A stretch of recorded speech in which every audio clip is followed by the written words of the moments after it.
우리 옆에 분 축복합시다. 하나님은 당신을 사랑하십니다.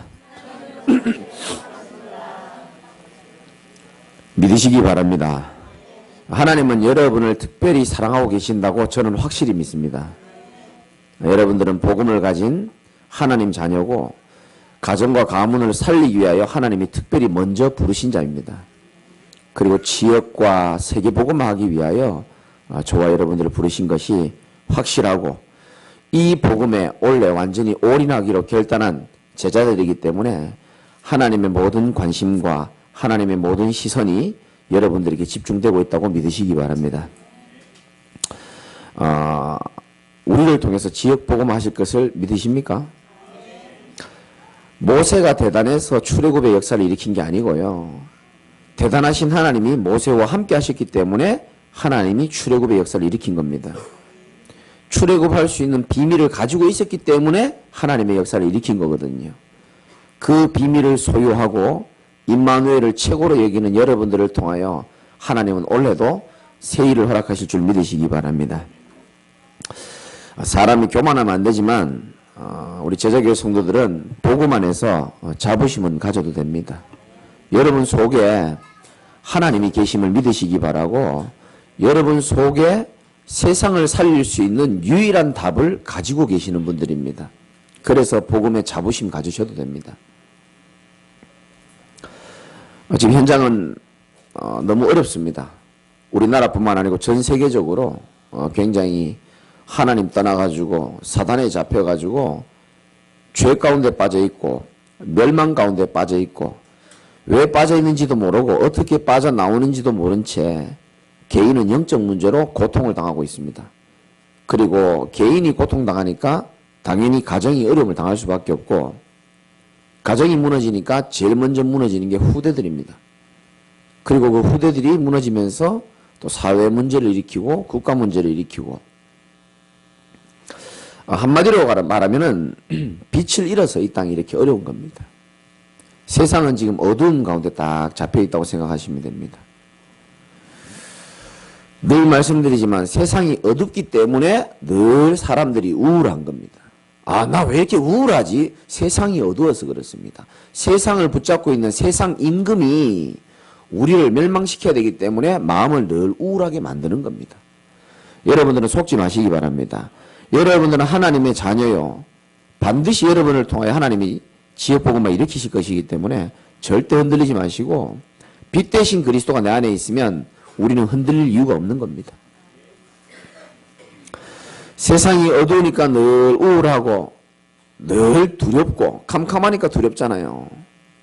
세상이 어두우니까 두렵고 우울하고 어두우니까 자꾸 사람이랑 부딪히고 어두우니까 넘어지고 어두우니까 답답하고 어두우니까 무섭고 어두우니까 괴롭고 마음도 밝지 못하고 생각도 어둡고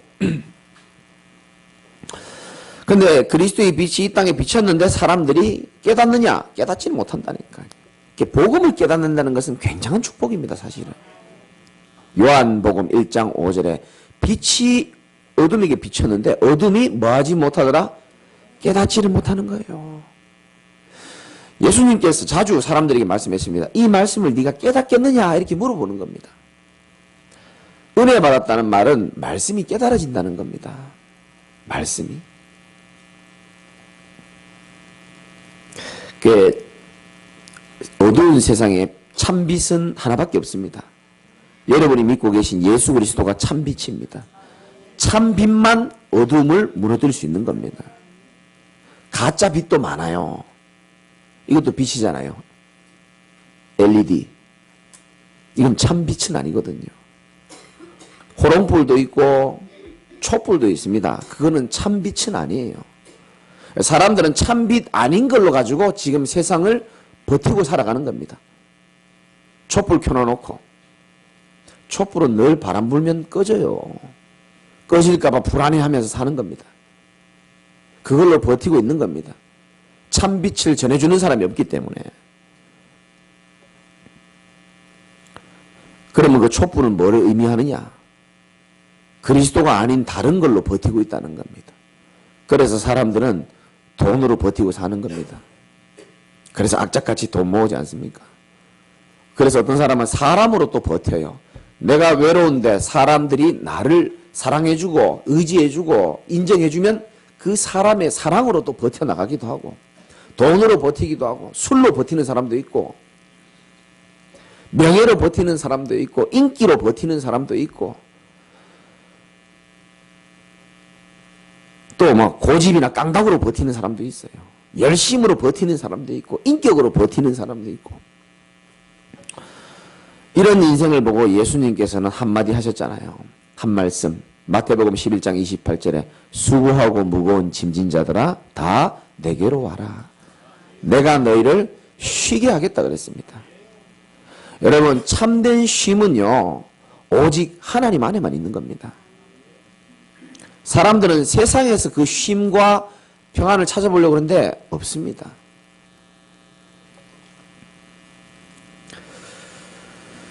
저와 여러분을 구원할 수 있고 저와 여러분의 참배되신 분은 그리스도 한 분밖에 없는 줄 믿으시기 바라고요. 하나님이 우리에게 왜 성경책을 주신지 아십니까? 왜 성경 말씀을 우리에게 주신 줄 아십니까? 많이 읽어야 되겠지만 하나님 우리에게 성경을 주신 이유는 우리를 살릴 구원의 길인 복음을 말해주기 위하여 성경을 주신 겁니다. 요한복음 5장 39절에 너희가 성경에서 영생을 얻는 줄 생각하고 성경을 읽고 있지만 이 성경이 곧 누구에 대하여 증언하는 것이다? 내게 대하여 증인하는 그랬어요. 예수 그리스도에 대해서 증언하고 있는 게 이게 성경입니다. 그래서 교회는요, 오직 예수를 말하는 게 아니고 오직 예수만 말해야 되는 겁니다. 아시겠습니까? 교회 그게 본질이에요. 지금 왜 교회가 자꾸 욕을 먹고 왜 교회가 자꾸 타락하고 부패하는지 아십니까? 너무 훌륭하신 분들이 많아서 그렇습니다. 너무 아는 것들이 많아서 그렇습니다. 하나님이 교회를 세운 목적은 복음으로 이유도 모르고 죽어가는 사람을 살리려고 하나님 교회를 세우신 겁니다. 그래서 우리 교회도 세우신 줄 믿으시기 바랍니다. 이게 본질입니다. 누구든지 지나가다가 교회에 와가지고 인생에 완전한 해답이 없이 지나가다가 교회에 들렸는데 내 문제가 뭔지를 알고 내가 왜 예수를 믿어야 되는지를 알고 왜 구원받아야 되는지를 알고 그 구원의 길이 무엇인지를 알고 갈 수 있는 게 교회가 돼야 되는 겁니다. 그걸 보고 교회의 본질이라는 겁니다. 그런데 많은 교회가 지금 비본질을 강조합니다. 왜? 비본질은 상당히 매력적입니다. 비본질이 이게 은근히 매력이 있다니까요. 복음 아닌 신비. 여러분 신비주의 좀 빠져보신 분 있죠? 신비한 거 그거 굉장히 매력적입니다. 저도 제가 예전에 다닌 교회가 신비하는 교회도 있었거든요. 신기해요. 막 방언하고 통역하고 그걸 막 통역했는데 막 병도 낫고 막 난리가 납니다. 너무 신기하더라고요. 제가 무당집에 이렇게 가면요, 굿하고 있는 무당집 가면은요 굿이 안 돼요. 난 그거 너무 신기하더라고요. 여러분들도 조용하실 때 한번 무당집 한번 가보시기 바랍니다. 굿하는 데 한번 가보세요. 굿이 안 될 겁니다. 굿이 되면 둘 중에 하나는 가짜입니다. 여러분이 가짜든지 그 무당이 가짜든지. 얼마나 신비합니까? 이 하나님이 신비한 존재고 신비한 게 많아요. 이게요 굉장히 매력이 있다니까요. 그런데 무서운 것은 저는 무당들을 많이 만나봤잖아요. 무당 대부분이 다요 신비주의 교회를 다 거쳤습니다. 신비주의에 왜 매력을 느끼냐면 눈에 안 보이는 하나님을 실제로 체험해야지만 내가 믿음이 생기겠다는 겁니다. 그래서 뭔가 자극이 오고 뭔가 신비한 게 보여야지만 내 믿음이 생기는 겁니다. 그럼 평상시에는 신비한 일이 없을 때는요 굉장히 우울해요. 그러면 그리스도를 따라가는 게 아니고 나도 모르게 신비한 체험을 따라간다니까요. 그래서 본질을 잊게 만드는 겁니다. 율법주의도 마찬가지입니다. 굉장히 매력이 있습니다. 똑바로 살아라! 얼마나 매력이 있습니까? 바르게 살아야 된다. 안 그래도 남편 말 안 듣는데 속이 시원하다니까요. 굉장히 매력이 있다니까요. 안 그래도 내 자식 똑바로 못 사는데 똑바로 살아라! 굉장히 매력이 있습니다. 그러나 똑바로 못 사는 인생은요 그게 매력적으로 하나도 안 들립니다. 왜? 나 자신도 지금 똑바로 못 살아가 미치겠고 이유도 모르겠는데. 그런 말 들어보세요.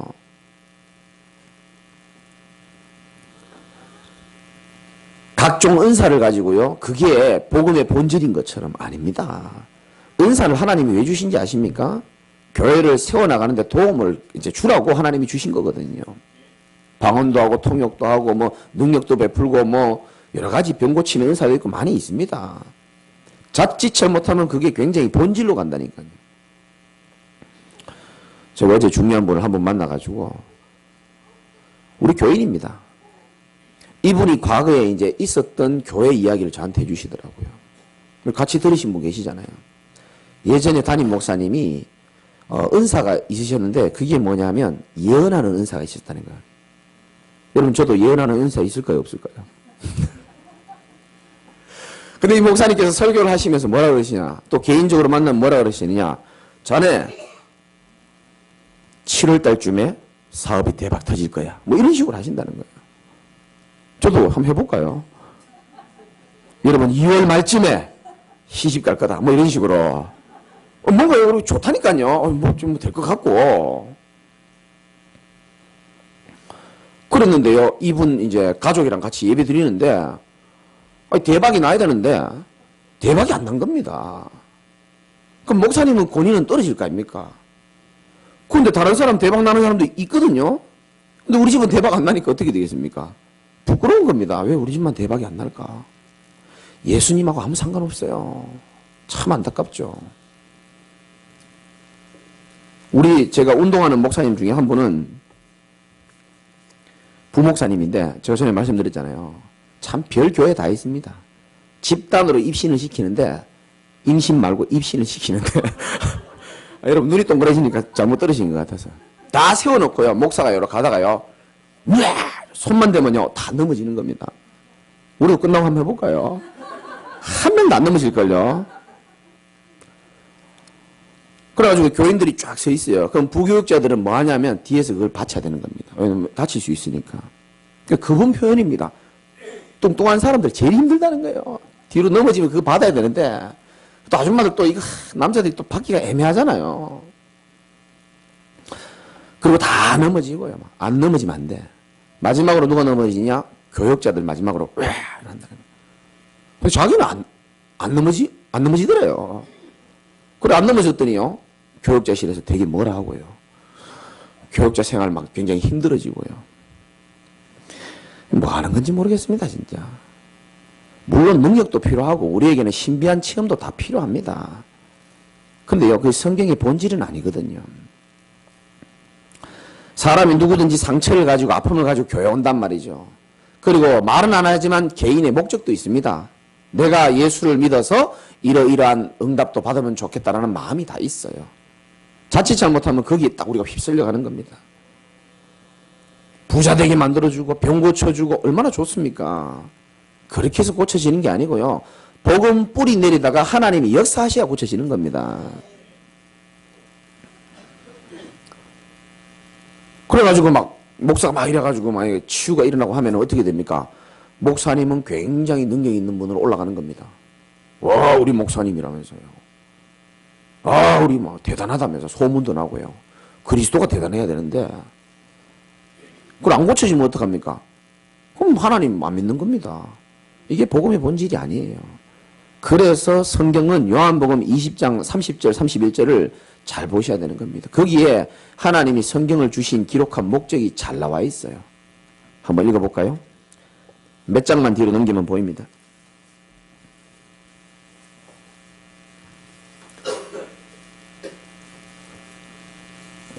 (30절) (31절) 시작. 예수께서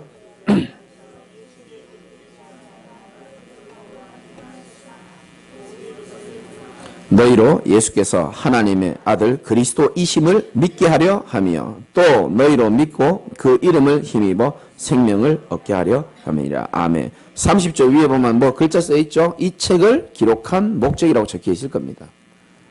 예수께서 제자들 앞에서 이 책에 기록되지 아니한 다른 여러 가지 기적들, 표적을 많이 행했다라고 되어 있습니다. 그 기적을 다 수록하지 않았다는 겁니다.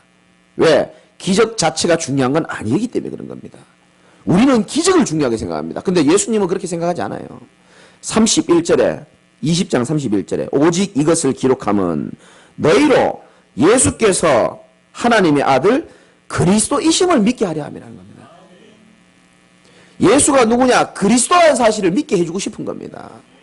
우리 인간에게는요, 다른 게 필요한 게 아니고 돈도 필요하고 명예도 필요하고 건강도 필요하고 다 필요하지만, 성공도 필요하지만 우리 인간에게는 그리스도가 필요한 겁니다.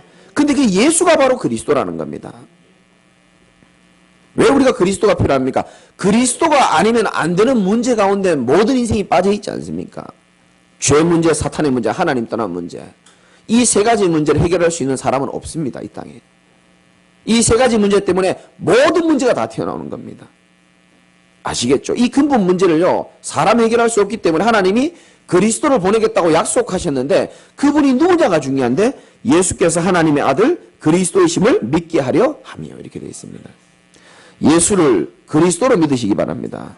예수를 마태복음 16장에 있는 것처럼 엘리야로 믿지 마시고, 예레미야로 믿지 마시고,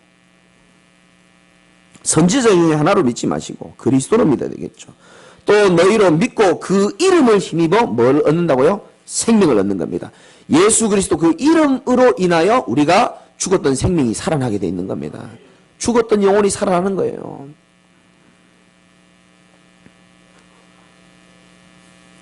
어제도 어떤 분한테 전화 와가지고요.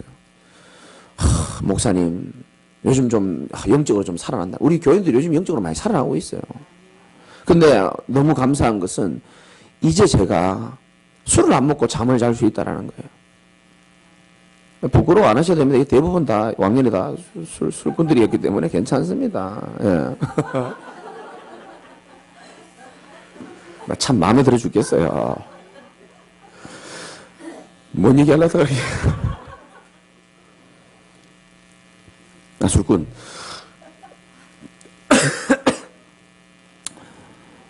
그래서 저게 너무 감사하다는 거예요. 맞습니다. 이 복음의 능력이요, 사람을요, 삶을 바꾸기도 합니다. 근데 더 정확한 것은 술이든 마약이든 도박이든 인간은요, 하나님 떠나면 뭔가 집착할 수밖에 없거든요. 뭔가 집착하고 살아갑니다. 자기가 몰라서 그래요. 그 집착할 수밖에 없는 그 근원의 뿌리를 복음은 해결할 수 있는 능력인 줄 믿으시기 바랍니다. 얼마나 귀합니까, 이 복음.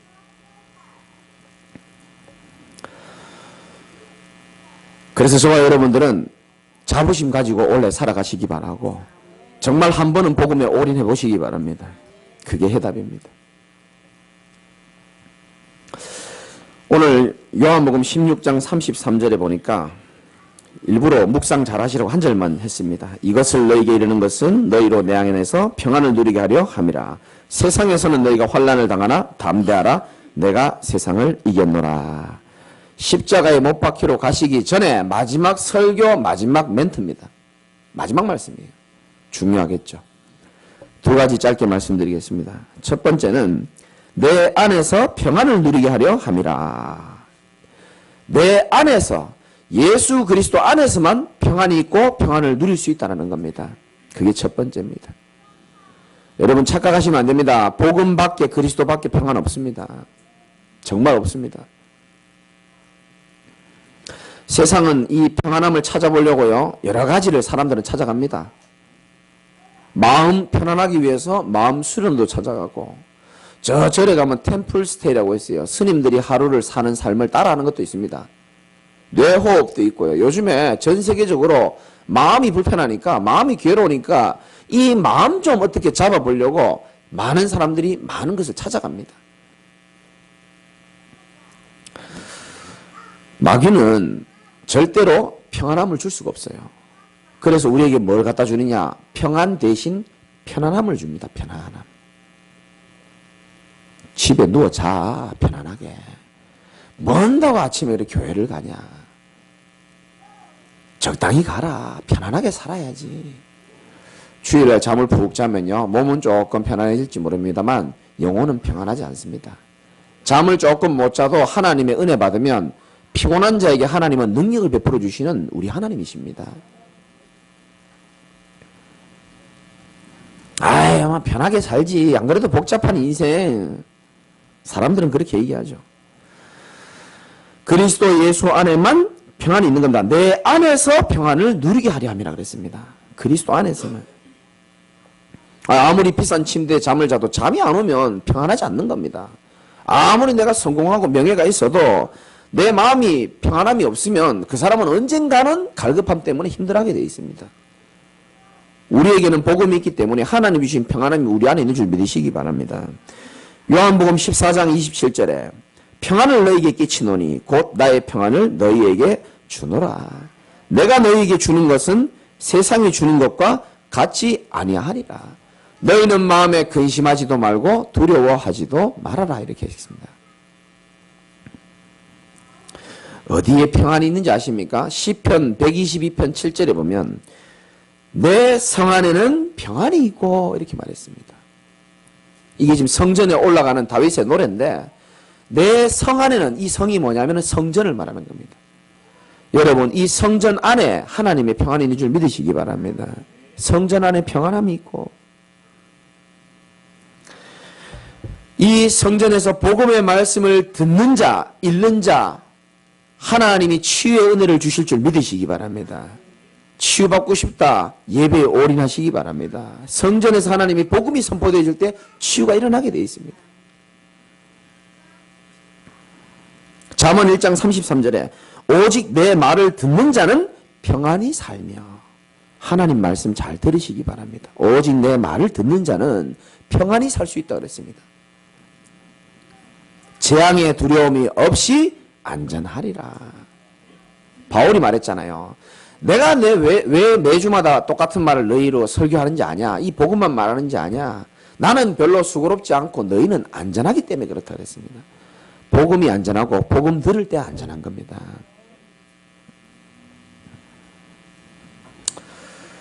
세상에서는 평안을 줄 수 있을 것처럼 말하지만 아닙니다. 일시적인 것이고 세상적인 것입니다.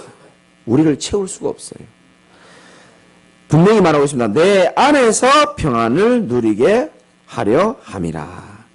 올 한 해 오직 그리스도 안에 오직 예배 안에 여러분 인생에 올인하는 축복이 있기를 주님의 이름으로 축원드립니다. 두 번째, 세상에서는 환난을 당하나 담대하라. 내가 세상을 이겼노라. 이번 주간에 여러분이 붙잡아야 될 두 번째 언약입니다. 세상에서 왜 환난을 당하는지 아십니까? 아니 우리가 예수 믿는다 그러면 핍박도 받잖아요. 우리가 예수 믿는 것 때문에 환난도 당합니다. 친구들한테도 그렇고 세상한테도 그렇습니다. 왜 그런지 아십니까? 세상을 통해서 왜 환난을 받냐면 세상 임금이 바로 요한복음 16장 11절에 마귀이기 때문에 그렇습니다. 세상을 통치하고 있는 임금이 마귀이기 때문에 세상을 통해서 우리는 환난과 핍박을 받을 수도 있습니다. 그래서 말합니다. 담대하라. 원어로 보니까 뭐라고 되어 있느냐? 용기를 내라 이렇게 되어 있더라고요. 담대하라 그랬습니다. 왜 그러죠? 내가 세상을 이겼노라 그렇게 말했습니다. 여러분 잘 들으셔야 됩니다. 예수 그리스도께서 아직 십자가에 못 박히러 가기 전입니다. 그럼에도 불구하고 그리스도의 앞으로 일어날 십자가 사건과 부활 사건을 통하여 우리 이 세상을 멸망시키는 사단의 머리를 완전히 박살냈기 때문에 그런 겁니다. 머리가 이미 다 터졌어요. 머리가 깨어졌기 때문에 얘들은 힘이 없습니다. 속지 마시기 바랍니다. 세상을 이겼다 그랬습니다. 우리 왜 옛날에 너무 젊으신 분들은 잘 기억 안 나겠지만은 그 2002년도 월드컵 여러분 다 보셨죠, 그죠? 아마 축구를 안 좋아해도 다 보셨을 겁니다.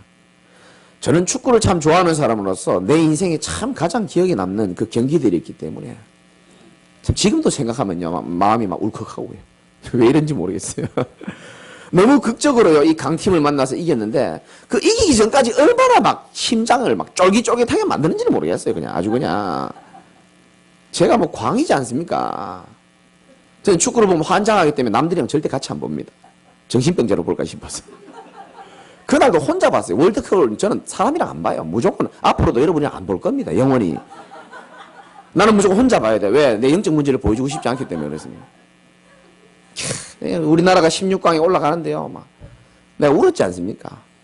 물론 뭐 맨정신이 아니라서 저도 좀 약간 좀 오버한 건 있지만 너무 감격. 또 이탈리아를 만났는데요. 이야, 이게 이길 수 없는 나라인데 진짜 막 아슬아슬하게 심장을 쪼이면서요, 막. 근데 지금도 한 번씩 보거든요.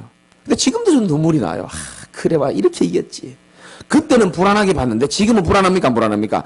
하나도 안 불안해.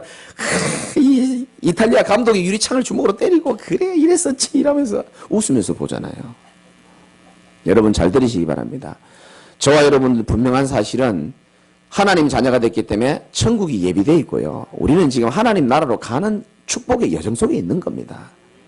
사단이 아무리 발악을 해도 승리하신 그리스도가 내 안에 있고 함께 하시는 게 확실하기 때문에 여러분들은 승리한 인생을 걸어가고 있는 줄 믿으시기 바랍니다.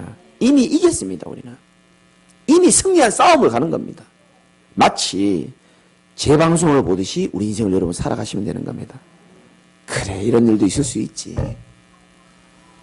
지금은 여러분들이 고민이고 어려운 점이라 생각하겠지만은 천국에 가서 과거를 돌아보면 긴 인생의 여정 중에 한 점과 같은 그런 부분입니다. 그래서 담대하라 그랬습니다. 그래서 세 가지 담대해야 됩니다. 첫 번째, 사람 여러분 두려워하지 마시기 바랍니다. 당당하시기 바랍니다. 히브리서 13장 6절에 주는 나를 돕는 이시니 내가 무서워하지 아니하겠노라. 사람이 내게 어떻게 하겠냐 이렇게 말합니다. 사람이 우리를 어떻게 합니까? 불신자가 우리를 어떻게 합니까?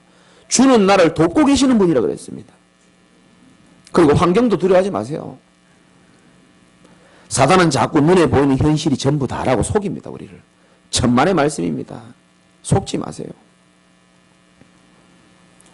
세 번째는 자신의 연약함을 보면서 자꾸 또 낙심하게 속입니다. 담대하지 못하도록. 잘 안 되어지는 나를 보면서 낙심할 필요가 없습니다. 왠지 아십니까? 하나님이 그거 다 알고 우리를 부르신 줄 믿으시기 바랍니다. 다 알고 계세요. 내가 모자라고 내가 부족한 거, 내가 연약한 거를 옆에 사람은 모르지만 하나님은 알고 우리를 부르셨다니까요. 그리고 혹시 힘든 고통 가운데 계신 분들은 꼭 기억하시기 바랍니다. 하나님이 저와 여러분에게 세계 복음화를 위한 증거를 주시는 줄 믿으시기 바랍니다. 증거입니다, 그게. 홍해를 건너봐야 어디 가서 할 말이 있는 거예요. 조그만 요단강 건너가가지고 내가 옛날에 요단강 건널 때 얼마나 힘들은지 알아? 먹히지도 않습니다. 시대가 얼마나 심각한데 홍해 정도 건너줘야 어디 가서 할 말이 있는 거예요. 다 증거입니다. 환란 보세요. 너희가 환란을 당하나 세상에서는 너희가 환란을 당하나 환란은 세상으로부터 오고 평안은 주님으로부터 옵니다. 그러면 주님이 세상을 이기셨다는 말은 주님 주신 평안으로 내게 임한 환란도 넉넉히 이길 수 있다는 겁니다. 로마서 8장 38절에 그러나 이 모든 일이 그 전에 나오죠. 환란이나 공고나 박해나 기근이나 위험이나 우리를 사랑하시는 이로 말미암아 예수 그리스도로 말미암아 우리가 넉넉히 이기느니라 그랬습니다. 넉넉히 이깁니다. 속지 마세요.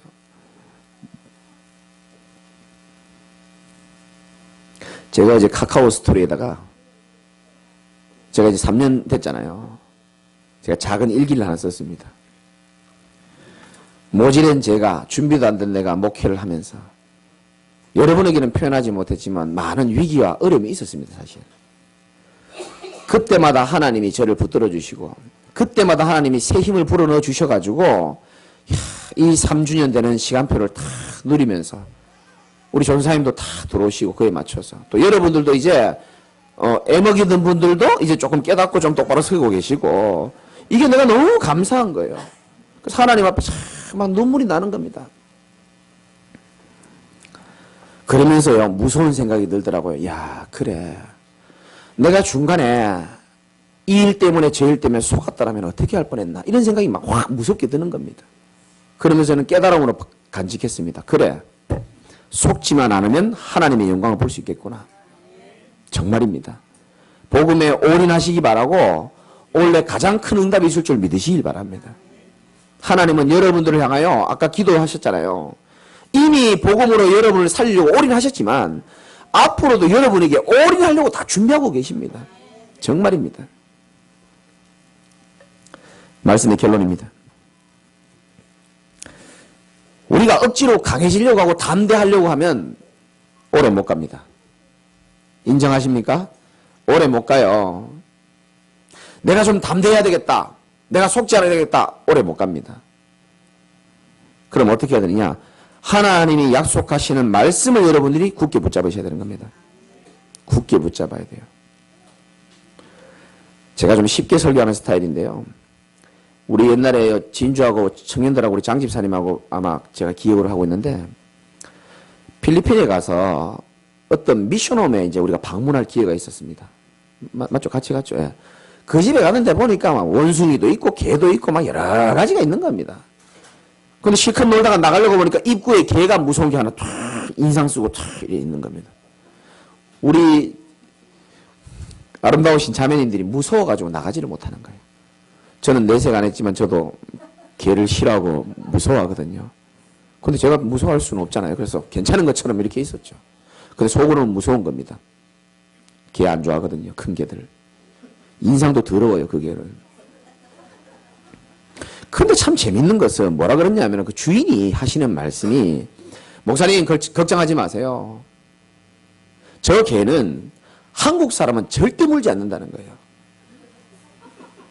그래서 제가 그거를요 약속으로 붙잡은 겁니다. 그러면서 개를 지나가면서 한국말을 자꾸 하는 겁니다. 한국 사람, 나 한국 사람, 작게 한국 사람이야, 한국 사람이야 이러면서 저는 그 권사님이 제게 거짓말했다고 생각하지 않고 약속을 굳게 붙잡았거든요. 근데 이 여자분들은요, 막 그 약속하신 말씀은 생각 안 나고 그 현실이 더 큰 겁니다. 이 개가 무서워가지고 막 저는 이미 개를 지나갔고 이분들은요, 그 권사님의 말을 약속을 안 붙잡더라고요. 눈에 보이는 환경이 더 개가 더 커 보이는 거죠. 그래서 무서워가지고요, 막 겨우 막 이렇게 막 힘들어하면서 나왔다. 여기 증인들이 3명이나 앉아 있잖아요. 그걸 딱 보면서 그래 말이지. 이게 신앙생활 하는 방법이다. 우리의 현실은 그 인상 더러운 개처럼 여러 가지 어려움과 불안함과 여러 가지 우리에게 문제가 많이 있지만은 하나님의 말씀을 정말로 믿고 우리가 붙잡는다면은 승리할 수 있겠구나. 제가 붙잡은 언약이었습니다. 저는 다음에도 그 집 들어가면 그 언약이 기억날 겁니다. 그러니까 저는요, 뭘 딱 들으면요, 확실하게 붙잡는 그 습관이 좀 있습니다. 머리가 안 좋아서 많은 거는 못 붙잡습니다. 혹시 여러분들이 저와 비슷하다면은 매주 예배 때마다 말씀 확실하게 붙잡으시기 바랍니다. 그러면 여러분 살게 되어 있습니다. 권사님이 거짓말 안 하듯이 하나님은 여러분들에게 거짓말 하시는 분이 아닙니다. 축복하시기 위하여 약속을 주시는 겁니다. 예레미야 29장 11절 제가 항상 좋아하는 말씀입니다. 힘들 때마다 붙잡은 말씀입니다. 너희를 향한 나의 생각은 내가 알고 있다는 겁니다. 참 힘들어 죽겠는데 하나님이 나를 향한 생각과 계획이 따로 있다는 겁니다. 나는 이해 안 될지 모르겠지만 하나님은 너희를 향한 나의 생각은 내가 알고 있다. 예레미야 29장 11절에 재앙이 아니고 그게 바로 평안이다. 장래에 너에게 소망과 희망을 주려고 내가 지금 하고 있는 거다. 가장 위기에 처해 있는 이스라엘 백성에게 하나님이 주신 말씀입니다. 위기가 위기 아닌 줄 믿으시기 바라고 문제가 문제 아닌 줄 믿으셔야 되는 겁니다. 네, 우리 만만한 게 조현주 집사님. 조현주 집사님이요, 지금도 저 전동차를 타고 다니십니다. 교통사고 나셔가지고. 남들이 보면 교통사고가 큰 재앙입니다. 아니에요. 왜냐하면 집사님이 그때 사고 나시기 직전까지 저를 피해 다녔기 때문에, 하나님 피해 다니고 저를 피해 다녔기 때문에, 사고가 나가지고 놀이터에서 이렇게 막 빨리 못 걸어 다니니까 저희를 만났는데 도망갈 수가 없었는 겁니다. 그래서 한방병원에 입원해가지고 제가 병원에 입원한 사람들에게 꼭 주는 메시지가 있습니다. 왜냐? 제가 일평생 말씀 성취를 받기 때문에. 집사님에게 얘기했다니까요. 집사님, 이 병원에 누워있는 시간표가 당신의 인생의 전환점이 될 겁니다 라고 얘기했습니다. 그 약속 붙잡고 지금 한번 보세요. 위기가 위기가 아니고 문제가 문제 아니라니까요. 어제도 우리 조 집사님 오늘 오셨나 모르겠는데, 아니 교회 온 지 2주입니까? 1주 만에 발가락을 다쳐가지고요. 근데 하나님께 질문해 주면, 하나님 왜 이렇게 하셨습니까? 안 그래도 3층 올라오기 힘든데 그 발가락까지 다치면 어떻게 올라옵니까? 그래서 내가 마음이 좀 아프더라고요. 하나님 왜 이럽니까? 어제 내가 또 말하면 되는지 모르겠는데 아직까지 병원에 계시거든요. 가니까 마침 광주에 사는, 전라도 광주에 사시는 그 따님이 올라와 있는 거예요. 몸이 좀 불편하셔가지고 입원을 같이 하시고 계시더라고요. 이 따님이요, 사람이 참 괜찮더라고요. 그러면서 제가 알았습니다. 왜 발가락을 다치게 했는지 이유를 알았습니다. 아, 이분에게 내가 복음 전하기를 원하시는구나. 물론 발가락이 상하는 것은 아픔입니다. 그러나 그 자녀에게요, 복음을 전할 수 있는 기회가 생겼다는 것은 말할 수 없는 축복인 줄 믿으시기 바랍니다. 너희를 향한 나의 생각은 내가 안다 그랬습니다. 우리가 모를 수가 있어요. 정말입니다. 이 연약한 인간이 창조주 하나님의 생각을 다 알 수가 없습니다만은 하나님의 말씀을 여러분들이 믿고 기도할 때에 여러분들이 승리할 줄 믿으시기 바랍니다. 마지막으로 하나님은 모든 상황과 상관없이 하나님의 약속을 반드시 이루시는 분입니다. 뭘 이루신다고요? 약속의 말씀을 이루시는 겁니다. 여러분이 붙잡은 말씀을 하나님이 이루시는 겁니다. 그래서 말씀을 붙잡으세요. 약속을 하나님은 지키시는 분이십니다.